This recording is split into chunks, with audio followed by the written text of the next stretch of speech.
আসসালামু আলাইকুম বন্ধুরা, আমাদের শবে বরাত উপলক্ষে কী কী আয়োজন করেছিলাম তার একটা ছোট্ট ভিডিও তোমাদের সঙ্গে শেয়ার করছি। এটি হচ্ছে আমার ননদ, ছোট ননদ। এই যে ছোলার ডালের হালুয়া হবে, তাই ডালগুলোকে সেদ্ধ করে গ্লাসের পেছন করে মিহি করা হচ্ছে। মিক্সারেও করা যায়, কিন্তু মিক্সারে খুব বেশি মিহি হয়ে যায়, তাই খেতে খুব একটা ভালো লাগে না, একটু দানা দানা হলে ভালো লাগে। আর এদিকে চাচিমা চালের গুঁড়ো দিয়ে খামির বানিয়েছে, এটাতে এবার পিঠে বানানো হবে। তো আগে একটু ছেনে নিতে হয়, না হলে খুব একটা নরম হয় না। তো সেই কাজটাই আর কি চাচিমা করছে, আর আমি এখানে বসে বসে ভিডিও করছি। আমি কিছুই করছি না, শুধু এদের ভিডিও করছি। ওরা শুধু বলছে তুমি কখন করবে, তুমি কখন করবে। আর এদিকে শাহিনা মন দিয়ে ডালের হালুয়ার প্রিপারেশান নিচ্ছে। আর এদিকে আমার মেয়ে আমার ঘাড়ে চেপে আছে, কেমন দেখো তোমরা। তো এরপরে ফাইনালি আমি চলে এলাম আমি সেই কাজ করতে আর কি।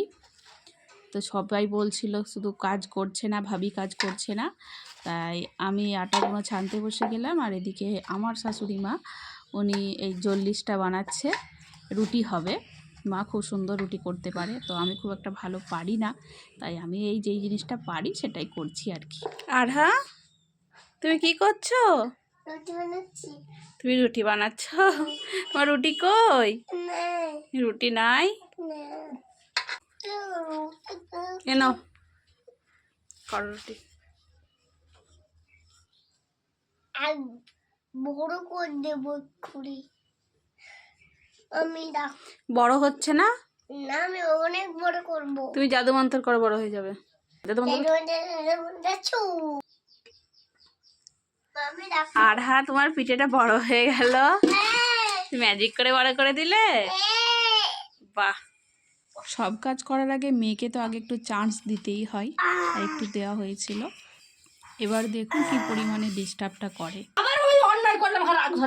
মা রুটি বেলতে চাইছে, এবার ওকে সরে যেতে বলছে, ও সরবে না। শেষে ওকে চিপসের লোভ দেখিয়ে ওখান থেকে সরানো হয় আর কি, তারপরেই ওখান থেকে ওঠে। আর এদিকে এবার দেখুন মা কত সুন্দর রুটিটা করে, একেবারে গোল, আর কোনো দিকে পাতলা বা মোটা এরকম ভাব থাকবে না, পুরো গোল। কত সুন্দর গোল রুটি হয়েছে। এবার দেখুন রুটি একটা একটা করে রুটির পাহাড় হয়ে গিয়েছে, এখনও বাকি আছে। এইভাবে এক ডালা হয়েছে, এখনও বাকি আছে। তো এখনকার মতো এই পর্যন্তই। আল্লাহ হাফেজ।